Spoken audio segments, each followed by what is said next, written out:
दोस्तों, वो कौन सी चीज होती है धोबी की जो ना घर की रहती है और ना ही घाट की रहती है? कमेंट बॉक्स में आप लोग बताना जरूर। वैसे यही हाल इस वक्त तो डोनाल्ड ट्रंप का भी हो चुका है। डोनाल्ड ट्रंप ना तो घर के बचे हैं और ना ही घाट के बचे हैं। दरअसल डोनाल्ड ट्रंप ने ईरान के खिलाफ जंग इस मकसद से शुरू की थी कि 2-4 दिन के अंदर ही हम ईरान को निपटा देंगे, मिडिल ईस्ट में हमारा कब्जा हो जाएगा, फिर हम यहां के बादशाह बन जाएंगे।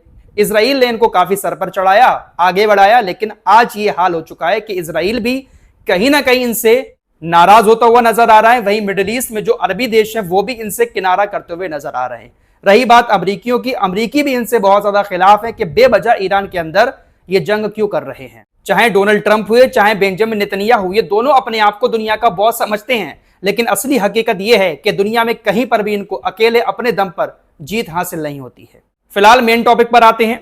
ईरान के ऊपर इन दोनों ने मिलकर 40 दिन तक लगातार खतरनाक हमले किए, लेकिन ईरान को ये लोग हरा नहीं पाए।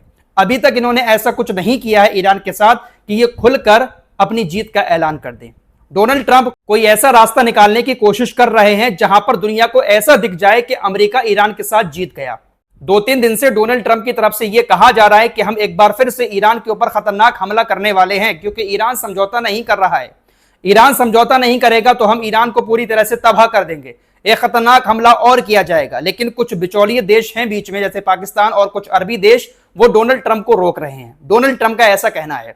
अब खबर आ रही है कि सऊदी अरब ने साफ कह दिया है डोनाल्ड ट्रंप से कि देखिए, जब तक हज का सीजन चल रहा है आप ईरान के ऊपर हमला करने का सोचना भी मत। मई के आखिर तक हज खत्म होगा, तब तक आप ईरान के ऊपर हमला करने का सोचना भी मत। अगर आप हमला कर देते हैं तो पूरी दुनिया से जो मुसलमान सऊदी अरब के अंदर आए हुए हैं, अगर ईरान ने पलटवार कर दिया हमारे ऊपर तो यहां पर अफरा तफरी मच जाएगी। आप हमला करने का सोचना भी मत इस वक्त ईरान के ऊपर। कथित तौर पर ऐसी रिपोर्ट सामने आ रही है कि डोनाल्ड ट्रंप का मकसद यह है कि ईरान के ऊपर बड़ा हमला किया जाए, लेकिन अरबी देश हमला नहीं करने दे रहे हैं। अरबी देशों का कहना है कि कोई रास्ता निकालो बीच का, ईरान के साथ बातचीत करो, समझौता करो। इसीलिए डोनाल्ड ट्रंप थोड़ा सा पीछे हट रहे हैं। अब एक बहुत बड़ी रिपोर्ट अमेरिकी मीडिया ने दी है।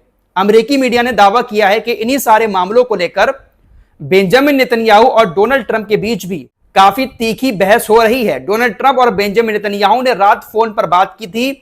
मीडिया रिपोर्ट्स के मुताबिक बातचीत खत्म होने के बाद बेंजामिन नेतन्याहू बहुत ज्यादा गुस्से में नजर आए। बेंजामिन नेतन्याहू ये नहीं चाह रहे हैं कि डोनाल्ड ट्रंप अपने आप को इस जंग से पीछे हटाएं, ईरान के साथ किसी तरह का कोई समझौता करें। बेंजामिन नेतन्याहू का मकसद यह है कि ईरान के ऊपर बड़े से बड़ा हमला करके ईरान को दबाने की कोशिश की जाए, लेकिन डोनाल्ड ट्रंप चाह रहे हैं कि कोई बीच का रास्ता निकाला जाए, बातचीत से समझौता किया जाए। लेकिन बेंजामिन नेतन्याहू पूरी तरह से हमले के पक्ष में है और इसी बात को लेकर दोनों के बीच काफी गर्मा गर्म बातचीत हुई है। तो इन लोगों की हालत भी धोबी के उस सामान की तरह ही हो गई है। ना तो ये अपने घर के ही हैं और ना ही घाट के हैं। पिछले 3 साल से बेंजामिन नेतन्याहू ने इजराइल को जंग की आग में झोंक रखा है, लेकिन जीत हासिल नहीं कर पाया है। बेंजामिन नेतन्याहू के खिलाफ इसी के देश के अंदर इसके अपने नेता इसके खिलाफ बात कर रहे हैं। इजरायली यहूदी सड़कों पर उतरकर इसका इस्तीफा मांग रहे हैं। जेल जाने तक की इसकी नौबत है।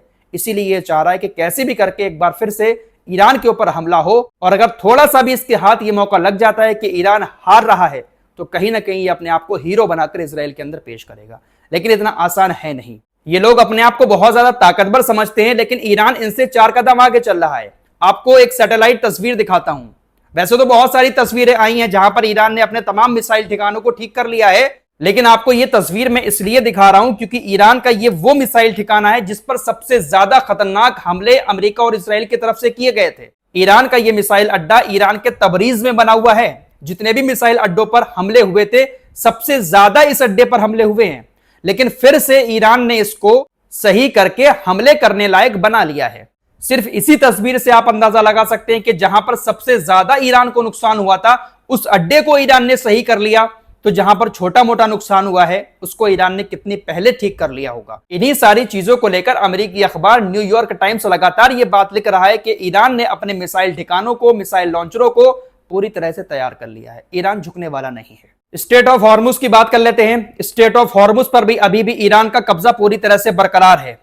अमेरिकी मीडिया रॉयटर्स की रिपोर्ट के मुताबिक तकरीबन $15 लाख से ज्यादा का भुगतान अभी भी शिपिंग कंपनियां ईरान को देकर अपने जहाज वहां से निकाल रही हैं। $20 लाख टैक्स लेने की बात ईरान की तरफ से कही गई, लेकिन $15 लाख से ज्यादा टैक्स ईरान अभी भी बहुत सारे जहाज कंपनियों से ले रहा है और अमेरिका कुछ नहीं कर पा रहा है। आइए खबर आपको गाजा की भी बता देते हैं। आपने सुना होगा ग्लोबल समुद्र फ्लोटिला नाम का एक काफिला गाजा की तरफ आ रहा था, जिसको इजराइल ने बीच में ही पकड़ लिया। इस काफिले में तुर्की समेत यूरोप के कई सारे देशों के लोग शामिल थे। तकरीबन 430 कार्यकर्ता इस काफिले में गाजा की तरफ जा रहे थे, लेकिन बीच में ही इजराइल की सेना ने उनको हिरासत में ले लिया। काफी दिन हो चुके हैं, लेकिन अभी भी इजराइल ने 430 लोगों को रिहा नहीं किया है। कल कुछ तस्वीरें इजराइल से सामने आई, जहां पर इन 430 लोगों को बंदी बनाकर रखा गया है।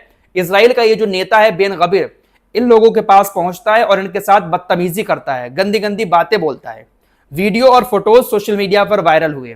इटली की प्रधानमंत्री जॉर्जिया मेलोनी ने इस पर कड़ा रिएक्शन दिया है, क्योंकि इटली के भी बहुत सारे लोग इस काफिले में शामिल थे। बेन गवीर ने जो बदतमीजी की, उसको लेकर इटली की प्रधानमंत्री मेलोनी बहुत ज्यादा गुस्से में आ गई और तुरंत अपने नागरिकों की रिहाई की मांग की।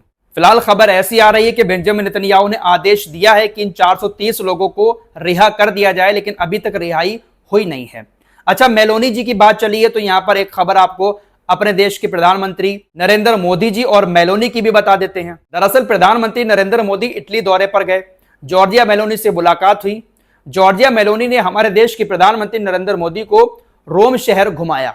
बहुत सारी तस्वीरें प्रधानमंत्री नरेंद्र मोदी ने उनके साथ घूमते हुए सोशल मीडिया पर शेयर की। सारी तस्वीरें आपकी स्क्रीन पर हैं, आप लोग देख सकते हैं। प्रधानमंत्री नरेंद्र मोदी और जॉर्जिया मेलोनी के बीच काफी अच्छी दोस्ती है। प्रधानमंत्री नरेंद्र मोदी जॉर्जिया मेलोनी के लिए एक गिफ्ट लेकर गए, और गिफ्ट पता है क्या था? Melody toffee. मेलोडी टॉफी तो आपने भी खाई होगी, हमारे देश के अंदर मिलती है पार्ले की मेलोडी टॉफी। प्रधानमंत्री मोदी उसका पैकेट भारत से इटली लेकर गए। प्रधानमंत्री मोदी जी ने वो मेलोडी टॉफी मेलोनी को गिफ्ट की। सोशल मीडिया पर लोग कह रहे हैं कि भाई मोदी जी ने तो कमाल कर दिया, टॉफी भी ऐसी लेकर गए जिसमें मोदी जी और मेलोनी का नाम मिक्स है। मेलोनी के नाम का शुरू का मेलो प्लस मोदी जी के नाम के 2 अक्षर डी, मेलोडी। मोदी जी यहां पर बड़ा मास्टर स्ट्रोक खेल गए। टॉफी भी ऐसी गिफ्ट की जिसमें दोनों का नाम मिक्स किया हुआ है, मेलोडी। प्रधानमंत्री मोदी जी का यह गिफ्ट पाकर जॉर्जिया मेलोनी काफी खुश हुई। उन्होंने रील बनाकर अपने सोशल मीडिया अकाउंट्स पर पोस्ट भी किया।